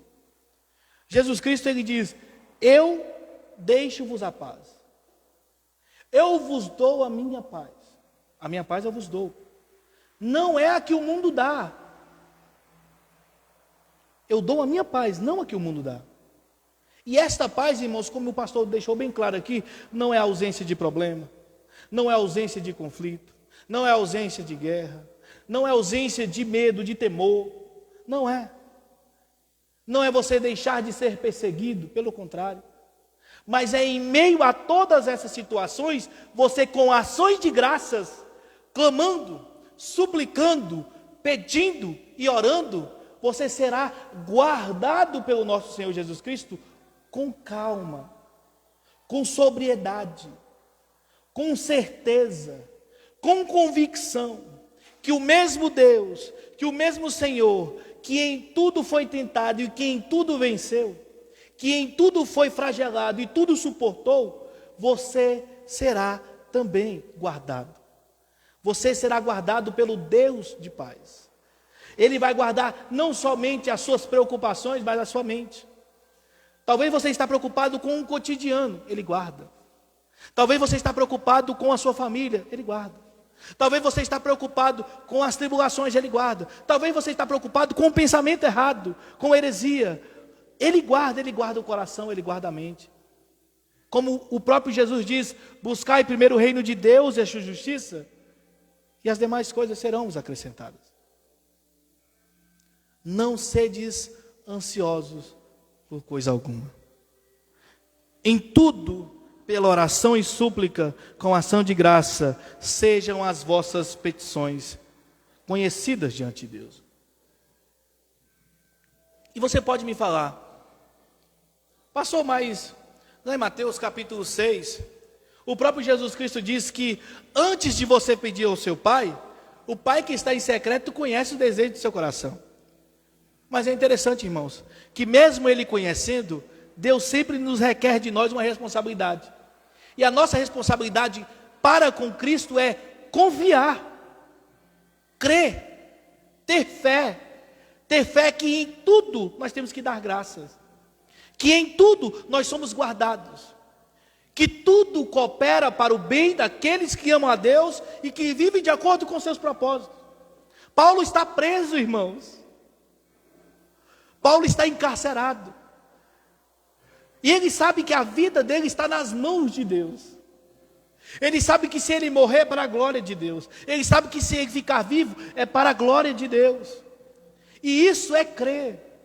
Irmãos, você acha que Paulo não tinha medo de morrer? Você acha que Paulo não tinha medo, não pensava como seria sua morte? Se seria decapitação, se seria tortura, se seria... O que seria? Irmãos, Paulo é um ser humano. O pastor acabou de trazer, Jesus Cristo sofreu antes de morrer.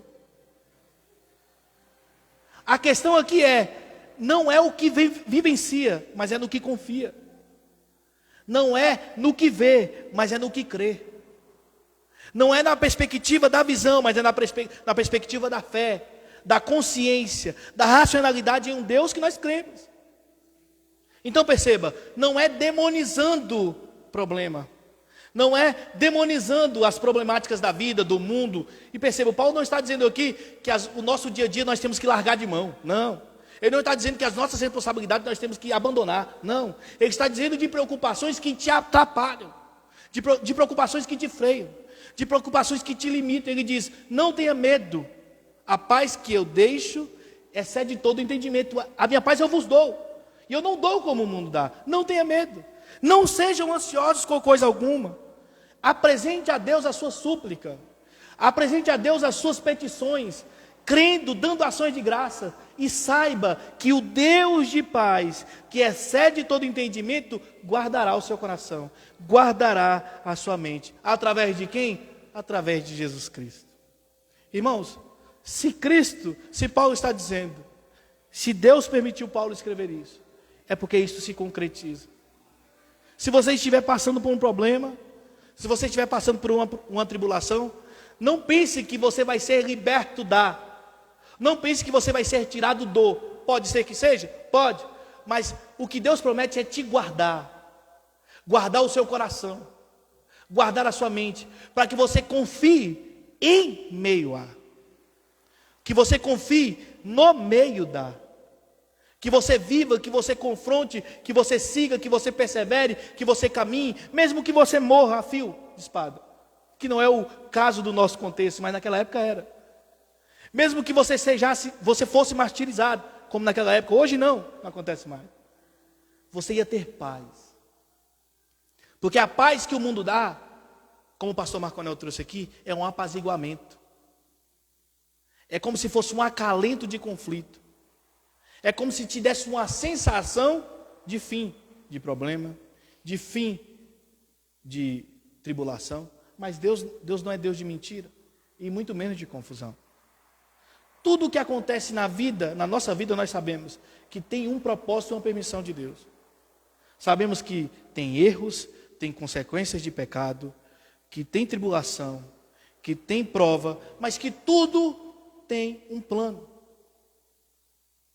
E que se você está no meio de qualquer coisa dessa, estar ansioso, coloque os seus pensamentos nos pés do nosso Senhor.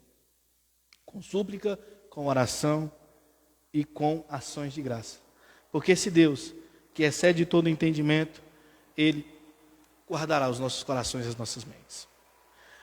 E aí, no versículo 8 e 9, para nós finalizarmos, ele diz: quanto ao mais, irmãos, perceba, ele falou da problemática em meio às circunstâncias. Agora ele vai falar construir um ambiente pacífico, né?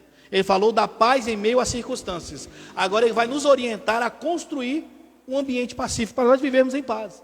Porque existe sim horas que não tem um ambiente pacífico pelo contexto, sim, mas existe um meio pelo qual o cristão tem como construir um ambiente pacífico. Ele diz: quanto ao mais, irmãos, tirando essas perspectivas da tribulação, tirando essa questão das heresias que está vindo aí, que está assolando vocês, essas dissensões, essas coisas que estão acontecendo na igreja, quanto ao mais, irmãos, desfoque disso, viva, creia no Senhor. Mas quanto ao mais, a partir de agora, com isso, tudo que é verdadeiro, tudo que é honesto, tudo que é justo, tudo que é puro, tudo que é amável, tudo que é de boa fama, se há alguma virtude, se há algum louvor, nisto pensai. Paulo agora vai trazer à igreja de Filipos a construção de um ambiente pacífico, começando com o pensamento, começando com algo para se pensar em fazer e também com ação. Ele fala, primeiro, sejam, quanto ao mais, tudo o que é verdadeiro ou autêntico, tudo o que é honesto, ou seja, honrado, de respeito, tudo o que é justo, ou seja, ser justo, fazer aquilo que é certo, correto, né? Tudo que é justo, tudo o que é puro, ou seja, algo santo diante de Deus, né? Tudo o que é amável, é interessante que esse amável aqui, como diz a epígrafe da Bíblia, da King James, né? Este amável aí é mencionado apenas aqui no Novo Testamento, que é algo cativante, né? Tudo que seja amável, tudo que é de boa fama, outra palavra também que apenas aqui, que é louvável, tudo que seja de boa fama, tudo, se há alguma virtude, ou seja, se há excelência moral, se existe alguma moralidade, nisto, se há algum louvor, se é para a glória de Deus, nisto pensai. Então, a igreja de Cristo, ela tinha que começar com um pensamento em Cristo. Lembra? Olha o que ele diz. Rogo, Evódia, e rogo assim, que sejam da mesma mente no Senhor. E como essa é a mesma mente no Senhor? Tudo que é verdadeiro, tudo que é honesto, tudo que é justo, tudo que é puro, tudo que é amável, tudo que é de boa fama, tudo que é, se há alguma virtude, se há algum louvor, nós temos que pensar nisso. Para a glória de Deus. Se as pessoas têm um pensamento, pergunte assim, o que é pensar em Cristo? É isso. Verdadeiro, justo, puro, boa fama. Nisto pensai. E aí ele não deixa somente no pensamento. A igreja do Senhor não vive só de pensar. A igreja do Senhor não vive só de conjecturar ou de racionalizar. Ela vive de ação. E ele fala, e estas coisas que aprendestes. Que estas? O que ele acabou de falar. O que ele vem trazendo na carta. E estas coisas que aprendestes, e recebestes, e ouvistes, e vistes em mim, isto fazei. Perceba. E estas coisas que aprendestes, ele não somente falou, mas ele ensinou. E essas coisas que aprendestes, que receberam E ele acredita que eles aprenderam e guardaram para si. Receberam, ouviram e viram, porque não foi só ouvido. Eles viram Paulo fazer, eles viram Clemente fazer, eles viram Timóteo fazer, eles viram os outros cooperadores fazer. Então, tudo isso que vocês aprenderam, receberam, ouviram, viram em mim, isto fazei, e o Deus de paz será convosco. Interessante esse final, né? A paz que excede todo entendimento. Quando nós lemos esse texto, nos parece quase uma responsabilidade humana, né? E realmente é. É uma responsabilidade no sentido de que você tem que crer que a paz é a de Deus, que não é a paz do mundo, que não é com o pensamento do mundo ou as especificações do mundo de paz, de apaziguamento, de ausência de conflito, de ausência de problemática, de ausência de perseguição, de ausência de confronto. Não. É você saber que você ser cristão, você vai viver uma vida que está contrária ao que o mundo prega, que está contrária ao que as pessoas desejam, que está contrária ao que o mundo testifica como verdadeiro. Então, se o mundo diz que aquilo é verdade, a igreja vive ao contrário, porque a igreja vive na verdade de Deus. Por isso que ele diz, tudo que é verdadeiro, puro, santo, de boa fama, é o pensamento de Cristo. E tudo isso é pautado na verdade do Evangelho. Então, isto é viver em um ambiente de paz. É viver em pensamento de Cristo, em pensamento do Evangelho e na prática. A moderação da igreja é justamente nessa. É na vivência do pensamento de Cristo e na prática das boas obras do Evangelho. Então, sim, a paz é de Deus. Sim, a paz excede todo o entendimento. Porque ela que guarda os nossos corações e nossas mentes. Mas nós temos um fruto disso. E o fruto dessa paz é o quê? Viver verdadeiramente.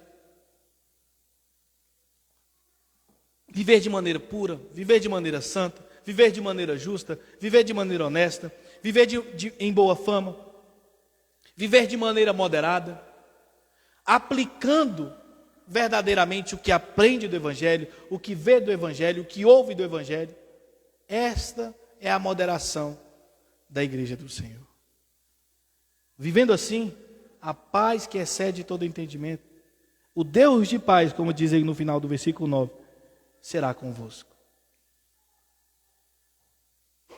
Quando nós lemos isso aqui, para a gente passar para a aplicação prática, talvez no nosso contexto seja um pouco mais, assim, talvez a gente, no nosso contexto, no nosso ambiente, seja um pouco mais distante dessa aplicação do que está acontecendo aqui. Não que a igreja do Senhor não viva momentos assim hoje. Talvez as heresias, elas estão só maquiadas em outros nomes, em outras vertentes. Talvez as dissensões sejam por outros motivos, mas a grande maioria continua a mesma coisa. Sempre o inimigo, sempre o coração do homem tenta desvirtuar, tirar a verdade, desvalorizar, se eu posso assim dizer, tirar o peso, tirar a verdade da palavra de Deus, do Evangelho de Cristo. As heresias podem estar recapeadas, mas elas existem. Elas confrontam, elas tentam disseminar, elas tentam afastar as pessoas de Deus. Elas tentam trazer julgos, elas tentam trazer alegrias fora da verdade do Evangelho. Elas tentam trazer uma libertinagem fora da liberdade de Cristo. Elas tentam trazer uma falsa paz, um falso espiritualismo, um falso Cristo, um falso céu, um falso Deus. Mas nós temos que crer na verdade, na moderação da palavra de Deus, na verdade, na pureza, na justiça de Deus, do Evangelho. Crendo no nosso Deus de paz. Crendo que a paz que excede todo entendimento é dada pelo nosso Deus, nos é dada. Não como o mundo dá. Mas quando nós confiamos e oramos e colocamos as nossas petições diante dele, ele guarda sim os nossos corações e as nossas mentes. Isso é uma verdade. Portanto, nós temos algumas aplicações práticas aqui. A primeira é, lá no versículo 2, nós vemos que é claro, irmãos, que dentro da igreja existem sim dissensões. Vai existir sim, irmãos, sempre um pensamento diferente do outro, uma divergência, uma coisa e outra. Mas nós temos que entender, irmãos, que, vamos lá, eu esqueci a frase agora de Agostinho, mas o fato é que, no essencial, nós temos que ser unidos, unidade. No essencial, nós temos que estar unidos, e o essencial é que Jesus é o Evangelho. No que não é essencial, nós temos que conviver. No que não é um problema, no que não fere o Evangelho, no que não fere a salvação, conviva. Mas no essencial nós temos que ter unidade, pensar em Cristo Jesus. E o que eu quero dizer com isso? Nós temos que unir, sim. Nós temos que acabar com as divisões. E quando eu digo acabar com as divisões, cuidado, eu não estou falando aqui em ecumenismo. Eu não estou falando aqui em se unir com mentira. Eu não estou falando aqui em se unir com heresias, em proto-evangelhos, não. Eu estou falando que a igreja de Cristo ela tem que ser unida. Porque, irmãos, o reino do mundo, que jaz no maligno, é unido em prol de destruir tudo aquilo que se diz de Deus. E um reino que ele é dividido, ele não subsiste. A igreja do Senhor ela tem que viver em união.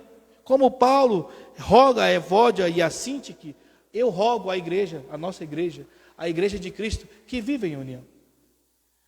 Que nós possamos não dar mais bala para a igreja romana, né? A igreja romana, ela sempre fala isso da igreja evangélica. Que depois que Lutero colocou as teses lá na porta da igreja, a igreja evangélica, a protestante, como eles chamam, que é realmente um protesto, ela nunca mais conseguiu se unir.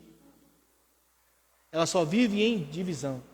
Diferente delas que vivem unidas. Mas nós sabemos que a união fora da verdade não é união. E nós sabemos que muitas das divisões são pessoas que tentam abandonar a mentira em prol da verdade. Nós sabemos disso. Mas muitas divisões também dentro da igreja são por vanglória, são por egoísmo, como diz o texto do capítulo 2. Né?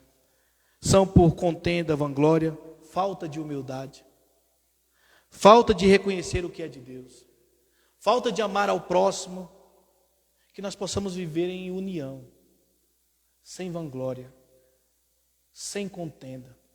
Lembrar que todo o contexto da vida com Cristo, da igreja de Cristo, do povo de Deus, é para a glória de Deus.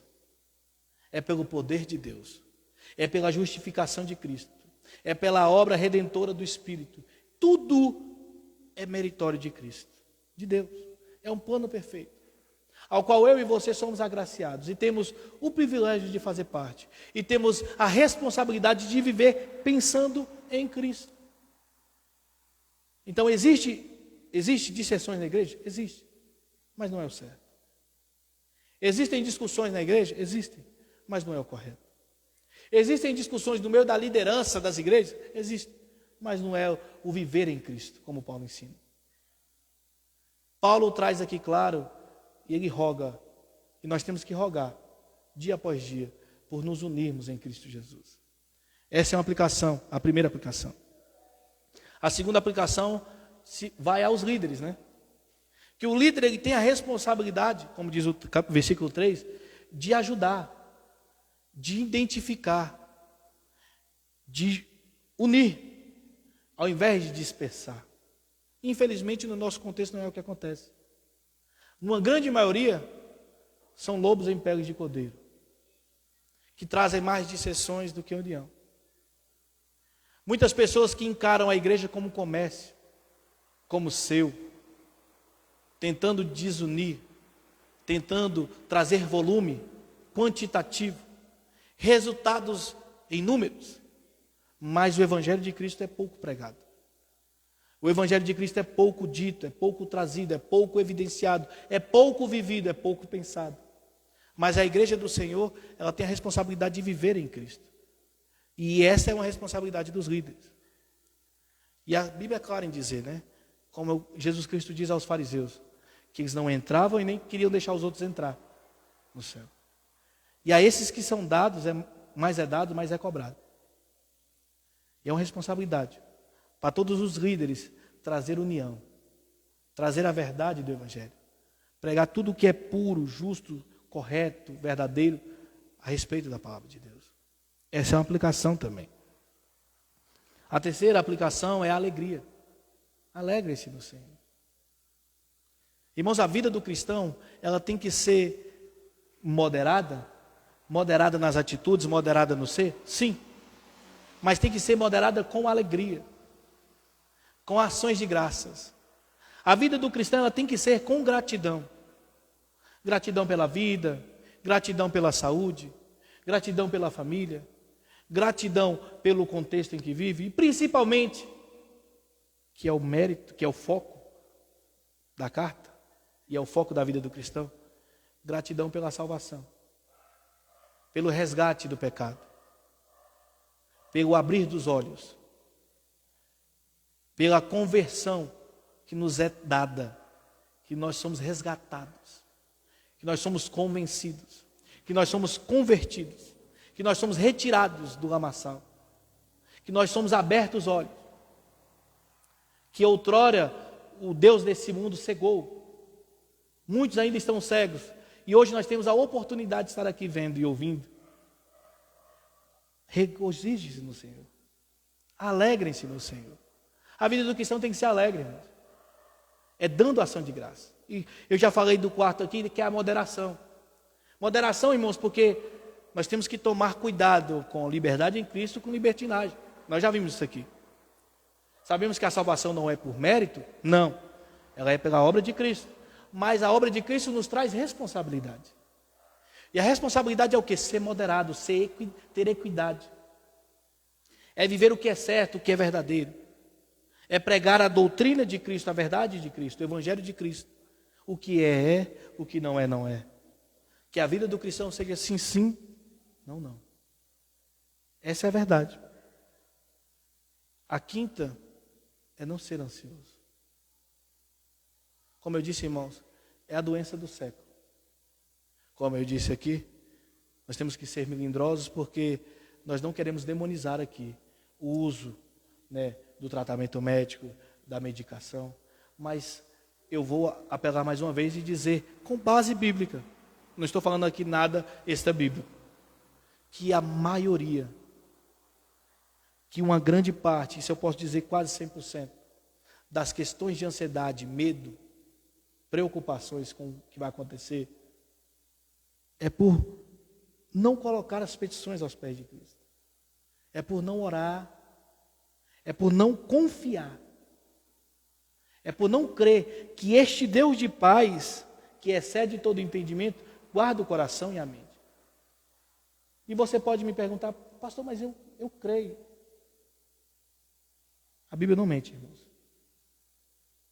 Quando nós oramos, quando nós pedimos, quando nós lançamos aos pés de Jesus as preocupações, as petições, eu estou deixando claro aqui, que eu não estou dizendo que Ele vai tirar você do problema, que Ele vai tirar você do meio da tribulação, que Ele vai tirar você do meio do conflito. Não, não é isso o ponto.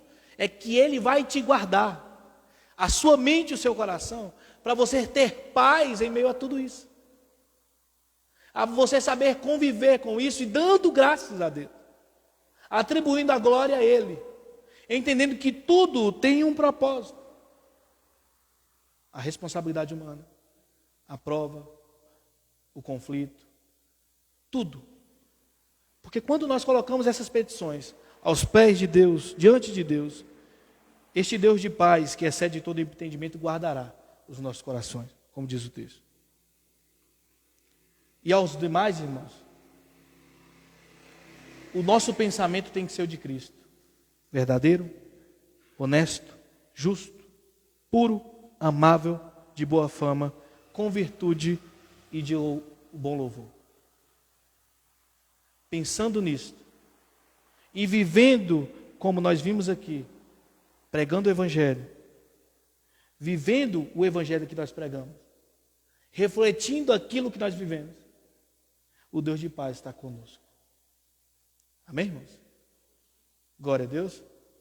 Eu creio que é mais do que necessário para o dia de hoje, né, para o nosso culto de hoje, que este nosso Deus de paz, de que excede todo entendimento, possa estar guardando os nossos corações, possa estar guardando as nossas mentes, que nós possamos confiar, que nós possamos crer cada dia mais, que nós possamos colocar aos pés dele todos os dias nossas petições, suplicando, sabendo que ele conhece, mas que nós temos que ter a intimidade de falar com ele, de confiar nele, porque ele, sendo o bom Pai, guardará os nossos corações e as nossas mentes em meio às tribulações, tirando das tribulações, dando tribulações para o propósito perfeito, né, para a glória do nome dele.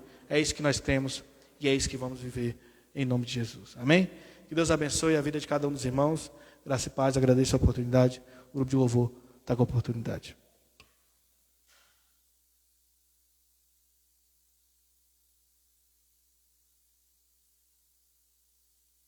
Boa noite, irmãos, graça e paz.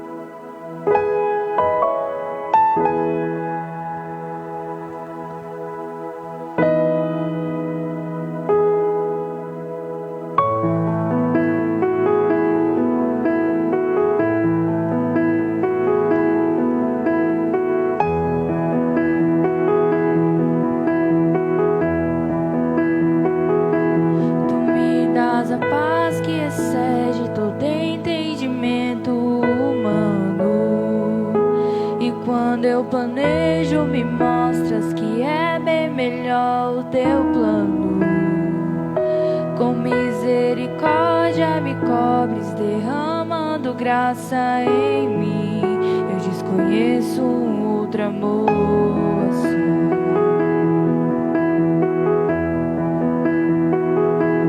E ao meu respeito eu sei que só tens pensamentos de paz. Por teu sacrifício eu posso andar sem olhar para trás. Eu não compreendo tamanha bondade que está sobre mim. Eu desconheço um outro amor assim. Que amor é esse? Graça incalculável. Não tem interesse, não quer nada em troca. Sua vontade é boa, perfeita, agradável para mim.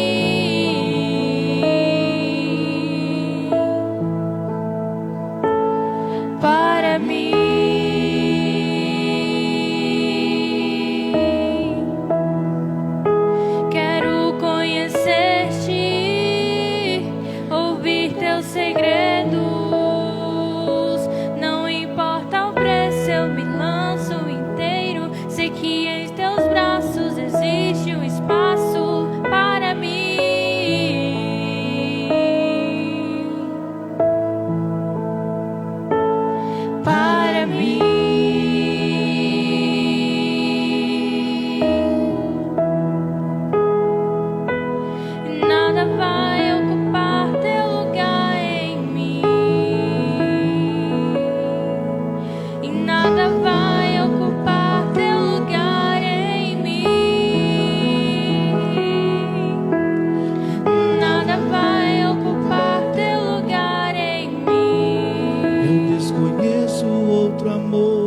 Agradecemos a oportunidade.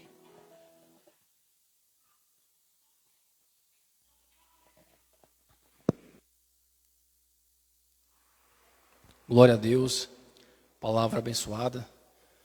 Se analisarmos bem, a paz que excede todo o entendimento, né? Só de ela exceder o entendimento humano já mostra que ela é espiritual. Já mostra que ela vem do alto, né? Que é uma paz que nós só conseguimos através de Jesus Cristo.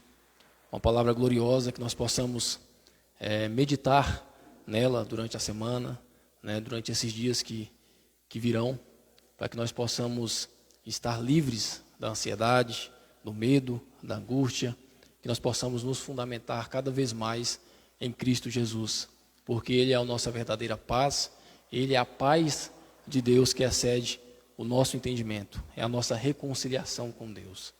Palavra abençoada. Acredito que todos nós sairemos daqui hoje edificados, alimentados, né, pela palavra do Espírito. Amém? Já estamos encerrando o culto de hoje. Para finalizarmos, eu vou passar alguns recados. Logo após a gente faz a oração final. Gostaria de convidá-los, os irmãos, a estarem conosco todas as quintas-feiras, às 20 horas aqui na igreja, o caminho. Quem não souber o endereço, quem nunca veio aqui, entre em contato conosco. Nós mandamos a localização. Estamos estudando o Evangelho de Jesus Cristo segundo Mateus, um estudo expositivo, verso por verso. Nós temos aprendido muito, tem sido bastante edificante, né? A gente aprende com profundidade a palavra de Deus. Eu tenho certeza que os irmãos vão aprender muito, né? Então eu faço esse convite, quem puder vir e participar conosco aqui de forma presencial, e quem não conseguir vir, né? Quem não morar perto, tiver algum tipo de dificuldade de estar conosco aqui presencialmente, pode entrar em contato através do Instagram, lá no feed, né? Vai estar todos os estudos sequenciais. Os irmãos vão acompanhar e vão estar aprendendo conosco, aprendendo mais da palavra de Deus. Nós vamos estar crescendo juntos, né, em graça e em conhecimento, para a glória sempre do nosso Senhor e Salvador, Jesus Cristo.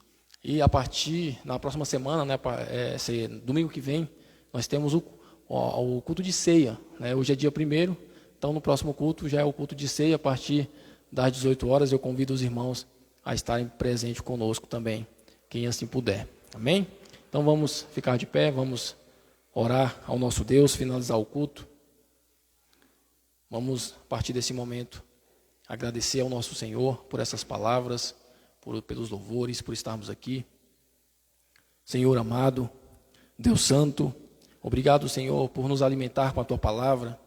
Obrigado por nos dar essa oportunidade de ouvir através do Teu Espírito, através da instrução do Teu servo, do pastor Rafael, de nos ensinar, meu Pai, através da Tua palavra, o que é a paz de Deus, o que essa paz produz no nosso coração, o que nós devemos fazer como cristão, né?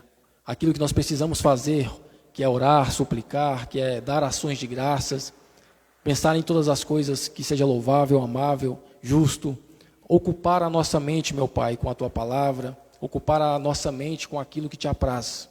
Que o Senhor possa, meu Pai, através do Teu Espírito, nos capacitar todos os dias a fazer isso. Que o Senhor possa lançar do nosso coração toda mágoa, toda tristeza, toda angústia, todo medo. Tudo aquilo, meu Pai, que está tirando a nossa inquietude. Tudo aquilo que está tirando a nossa paz interior. Que o Senhor possa vir nos preencher, nos encher com a Tua paz. Que essa paz, meu Pai, ela possa vir a produzir em mim frutos dignos de arrependimento. Frutos, meu Pai, que mostre ao mundo, mostre às outras pessoas a Tua moderação. Que nós possamos, meu Pai, viver de acordo com a Tua palavra todos os dias, sem nos desviar, sem tropeçar, sem cair. Que o Senhor nos capacite a viver de acordo com a Tua vontade, debaixo da Sua soberana vontade. Eu peço, meu Pai, que o Senhor nos proteja nessa semana que está se iniciando, que o Senhor proteja de todo mal espiritual, de todo mal físico, que a gente possa vencer todas as nossas dificuldades, todos os nossos problemas, que todo o sofrimento, meu Pai, seja convertido em santificação para a Tua glória. Que o Senhor possa nos transformar o nosso coração, a nossa mente, o nosso caráter, para estarmos sempre parecidos com o Teu Filho Jesus. Nós Te pedimos, meu Pai, nos dê uma semana abençoada, cheia de bênçãos, principalmente das bênçãos espirituais que o Senhor derrama do céu para todo aquele que crê. É isso que nós Te pedimos, Te agradecemos e Te louvamos, em nome de Jesus.